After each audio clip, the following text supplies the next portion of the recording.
दो मुद्दा बताया जा रहा है, पोलराइजेशन और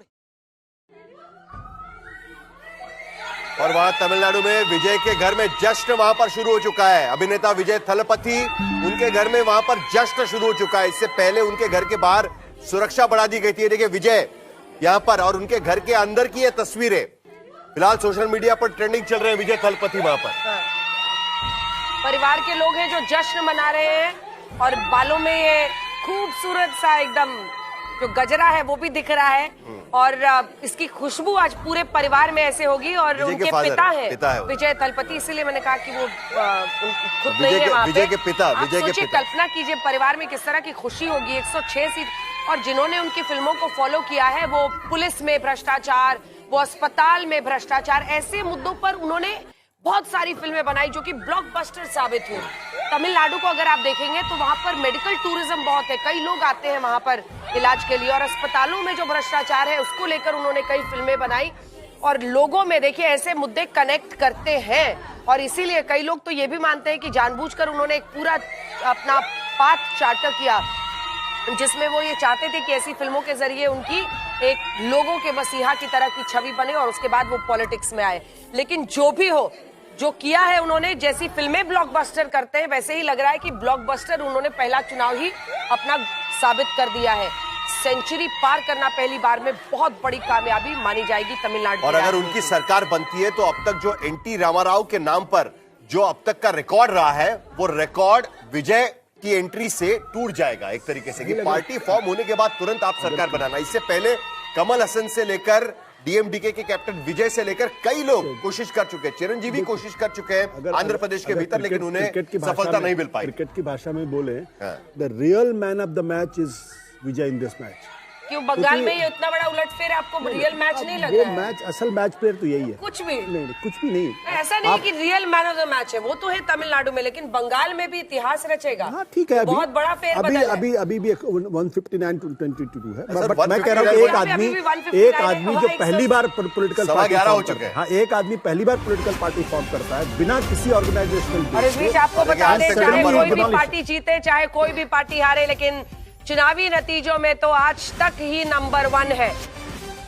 कई लोग अपना टेबल ठोकेंगे, कई लोग अपना सिर भी ठोकेंगे, लेकिन इन सब के बीच यूट्यूब पर नतीजों के दिन आज तक नंबर 1। जब बात विश्वसनीयता की आती है, जब बात भरोसे की आती है, जब दिन बड़ा आता है, जब खबर बड़ी होती है, जब घटना कोई देश विदेश की सबसे बड़ी होती है, तो आज तक पे ही जनता भरोसा करती है। और आपका भरोसा एक बार फिर से हम पर दिखाने के लिए आपका बहुत बहुत धन्यवाद। कई लोग हैं जो बड़े बड़े दावे करते हैं, कई लोग हैं जो अपशब्द वाले भाषा का इस्तेमाल करते हैं, लेकिन हमने सिर्फ अपने काम पर फोकस किया है। हमारी पूरी टीम कल रात से लगातार दफ्तर में डटी हुई है ताकि आप तक कोई भी खबर जल्द से जल्द हम पहुंचा सकें। और ये वाकई एक और चीज अंजना उसमें सबसे बड़ी उपलब्धि ऐड करना चाहेंगे कि कुछ लोग जो है वो स्टूडियो के भीतर ही ट्रैवल करते हैं। हम में से हर कोई सड़क से लेकर स्टूडियो तक यहाँ पर ट्रैवल कर चुका है, यानी इसी के वजह से ये नंबर्स यहाँ पर नजर आते हैं कि क्या इसका कारण है कि लोग हमारे साथ यहां पर खड़े हैं। लेकिन मेरे ख्याल से अतुल लोंढे पाटिल हमारे साथ में इस वक्त जुड़े हुए हैं।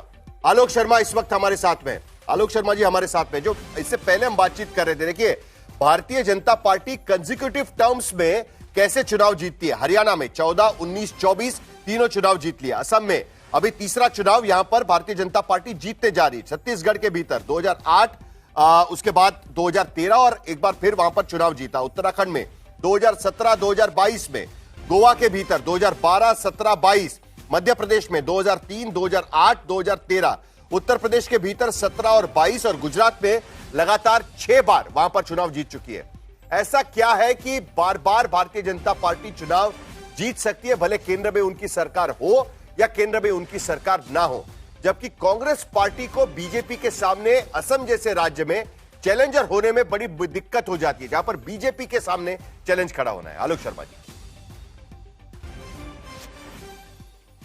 देखिए, मुझे लगता है कि भारतीय जनता पार्टी के पास खासतौर पर नोटबंदी के बाद से जिस तरह से अथाह धन बल का उपयोग हुआ है और जिस तरह से इलेक्शन कमीशन के जो तमाम चीजें हैं उनका एक बहुत बड़ा प्रभाव रहा है। लेकिन मैं इतना जरूर कहूंगा कि कहीं ना कहीं हमारे प्रयास में भी जिस तरह का प्रयास बीजेपी करती है चुनाव लड़ने में, उस तरह का नहीं होता है। बीजेपी अभी जैसे शुभेंदु अधिकारी की स्टेटमेंट आपने सुनी या तमाम लोगों की, मुझसे पूर्ववर्ती जो बीजेपी के प्रवक्ता थे साफ साफ कह रहे हैं कि हम तो पोलराइज कर रहे हैं, हिंदुओं ने सबक सिखा दिया है। बीजेपी पूरी तरह से जब चुनाव आता है तो हिंदू मुस्लिम पे पूरे चुनाव को ले जाती है। व्हाट्सएप यूनिवर्सिटी से पूरा ज्ञान बांटा जाता है, 10-10 हजार रुपए अकाउंट में। लेकिन आलोक जी ये भी तो है ना, बीजेपी बाद फिर वो जो चुनाव का मैनेजमेंट जिस तरीके से करती है, कई बार वो देखती है कि चुनाव में वोटिंग का पैटर्न किस तरीके से रहा है। अगर वो देख रहे हैं कि कांग्रेस पार्टी के लिए अल्पसंख्यक समुदाय भारी संख्या में वोट डाल रहा है, मुझे लगता तो वहां पर काउंटर पोलराइजेशन होगा और उसी का इस्तेमाल बीजेपी करती है। ये चुनावी स्ट्रेटेजी है ना कहीं कहीं। असम के भीतर आज भी आपका परफॉर्मेंस उल्टा जा रहा है, बीजेपी का आगे जा रहा है।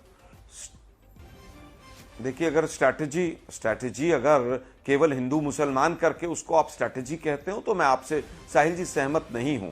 स्ट्रैटेजी तो ये होनी चाहिए कि बंगाल में जाकर आप क्या काम किया बंगाल के लिए, मैंने वो बताते कोई चीज। आप फोटोग्राफी करें, झाल मुड़ी खाएं, आप मांस खाएं, आप SIR की मदद लें। खुद राहुल गांधी ने कहा कि बंगाल के भीतर ममता बनर्जी पोलराइजेशन कर रही है। देखिए, आप बीजेपी पर बात कर रहे हैं, खुद राहुल गांधी कह रहे थे बंगाल के भीतर की ममता बनर्जी पोलराइजेशन कर रही है और उसका नुकसान उन्हें उठाना पड़ेगा। दोनों ही लोगों ने देखिए दोनों ही लोगों ने साहिल जी पोलराइजेशन किया है। ममता बनर्जी का पोलराइजेशन बीजेपी को फायदा देता है। 3 से 73 पर भी ममता बनर्जी के टाइम में आए वो, और 73 से आज जिस तरह से बढ़ रही है संख्या तब भी है। तो पोलराइजेशन एक बहुत बड़ा फैक्टर रहा है। जी ये बड़ा फैक्टर उन्होंने जो कहा कि भाई एंटी इनकम्पेंसी जो है सेकंड फैक्टर। प्रश्न मेरा भी है। तो आलोक शर्मा जी, आप ये कह रहे हैं कि आपके पास एज अ पार्टी, आप आरोप हमेशा लगा रहे हैं 2014 के बाद से भाई पोलराइजेशन हो गया, ये हो गया, वो हो गया। तो ये जितने वोट बीजेपी के को मिल रहे हैं, ये सारे के सारे वोट धर्म के आधार पर मिल रहे हैं।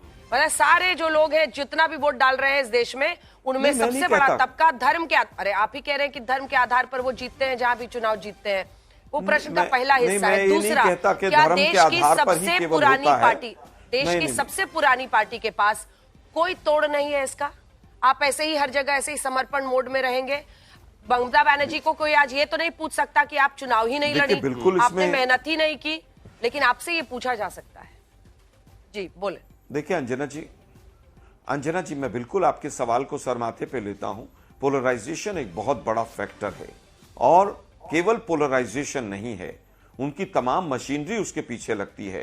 पूरी सरकार और जिस तरह से सब कुछ वहां पर, जिस तरह से रिसोर्सेज को झोंका जाता है, बंगाल में जिस तरह से मोदी जी के तमाम जो रोड शोज हैं उसके ऊपर कितना पैसा खर्च होता है, किस तरह से पैसा बहाया जाता है, पूरा देश देखता है। मैं केवल वहां की बात नहीं कर रहा हूं। बीजेपी का कोई उम्मीदवार आएगा जैसे उसका जवाब लेंगे, लेकिन पुरोहित जी आपके पास आ रहे हैं। ठीक है, पोलराइजेशन, लेकिन दरअसल पोलराइजेशन और धार्मिक ध्रुवीकरण जिसे कहा जा रहा है, उसकी वजह तक आप नहीं जाना चाहते हैं। उसकी वजह है कि जब खुलेआम मुस्लिम अपीजमेंट होता है, तब वो हिंदुओं को बताते हैं कि भाई आप हमको बुलाइए, हम मुस्लिम अपीजमेंट नहीं करेंगे।